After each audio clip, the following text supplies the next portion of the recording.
Again, everyone. My name is Lauren Christensen, and I am one of the Bryan LifePoint registered dietitians, joining you again to discuss some healthy snacking options.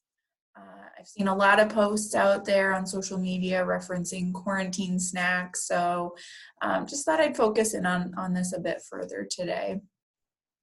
I think in a lot of cases, snacking gets a bad reputation, and I know many people might agree with that. But the reason for that, in most cases, is because of the choice of snack. I truly feel that snacks can be a very healthy part of our eating pattern, and they can actually help give us those nutrients that we may not otherwise necessarily meet within our meal times. So it gives us another option to fulfill those needs.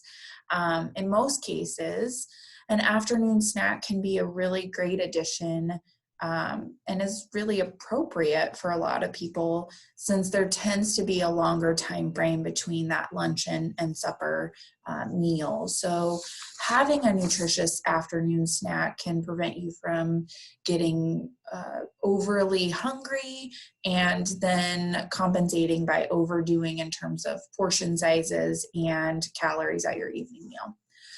So just a couple of tips to get us started, and then I'll share a couple fun snack recipes that you might want to give a try.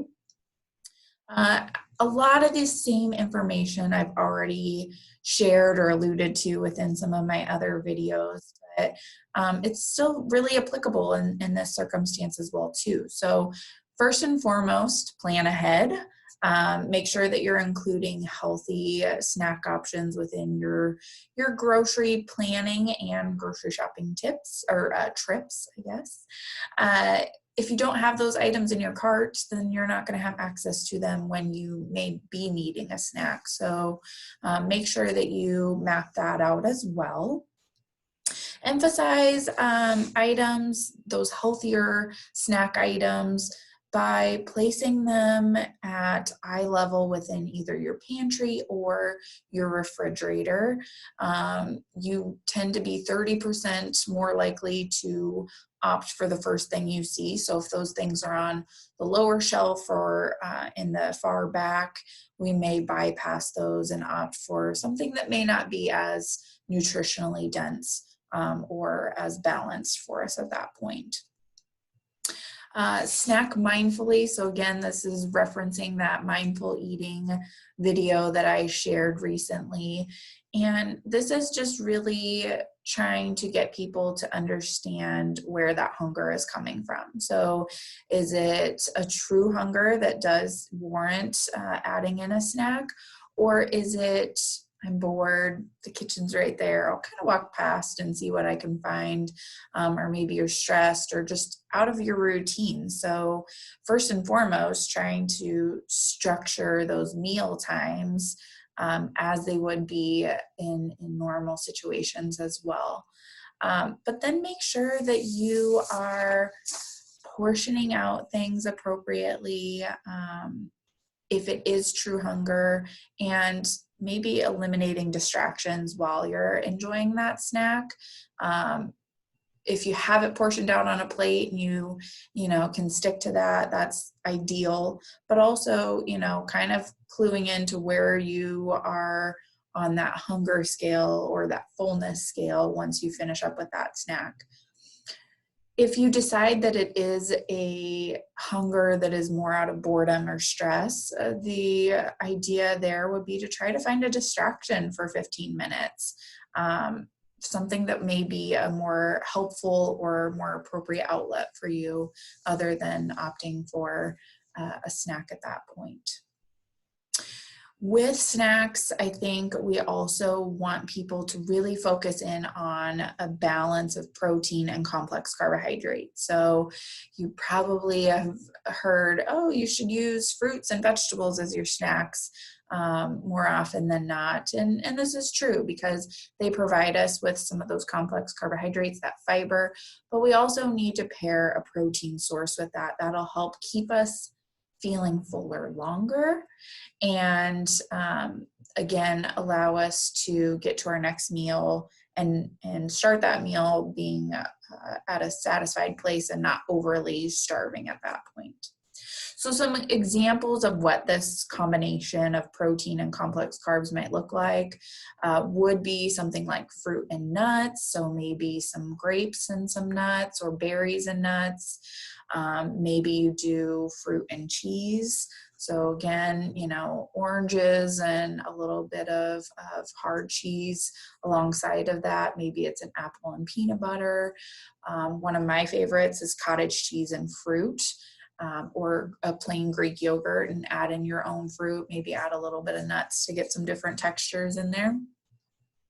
If you're looking for something that's maybe needing to stick with you a little bit longer, even an oatmeal with some PB2 or peanut butter is a great option. And then you can also do sliced veggies with cheese, or hummus is another option. And then kind of looking outside of those traditional things too, and saying, okay, I can have, a meat and cheese roll up. Maybe I'm going to do some whole grain crackers with some tuna at that point. So really identifying what's going to work well for you, and making sure you have those things on hand. As I talked about a little bit earlier, focus on those portions. Make sure that they're in check. Prepare your snack, put it on a plate. Don't just keep slicing off another piece of cheese or grabbing another handful of nuts. And put the remaining ingredients back so that you're not tempted to kind of go back and add a little bit more to that. And as I mentioned previously as well, snacking is a great way to boost your nutrient intake. So things that you might otherwise fall short on at meals, you can use it to round out your 5 servings of fruits and vegetables, or add in a little extra fiber, or again, redistribute or distribute more evenly that protein intake throughout the course of your day. Make sure that it is something that you enjoy and you look forward to. Again, as I said earlier, snacks, in a lot of times, or in a lot of cases, get that bad reputation because of the types of foods that we might select.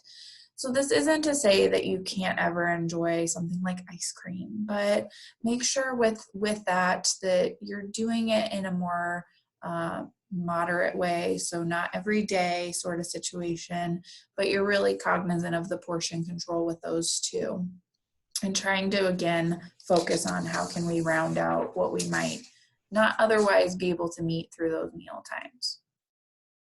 So I know people can get a little bored of, the traditional suggestion of fruit and vegetables. So here's just a couple fun spins on a couple fruit type recipes. So this one is called a top banana. It's super easy. All you need to do is slice a banana lengthwise, add a little bit of peanut butter or an alternative nut butter. Sometimes I opt to use PB2, which is a powdered peanut butter that you can reconstitute with water. If you're looking at it from a calorie standpoint, that may be a better option. That is quite a bit lower in terms of calories compared to traditional peanut butter. And then you just sprinkle on your favorite toppings. So that could be nuts, it could be seeds, it could be chia seeds, unsweetened coconut, maybe a little bit of dark chocolate. So have fun and enjoy that. A kind of a different spin on just grabbing a banana. All right, our next one I know seems more like a fall type recipe, but pumpkin dip is something that you can really enjoy year round. So super easy. Again, all you need is a little bit of Greek yogurt, canned pumpkin puree, vanilla, a little bit of brown sugar, cinnamon, and nutmeg. And you just stir all of that together, and you can enjoy it with apple slices from there. So again, another way outside of the apple and peanut butter to get a little bit of protein option, but in just a different twist there.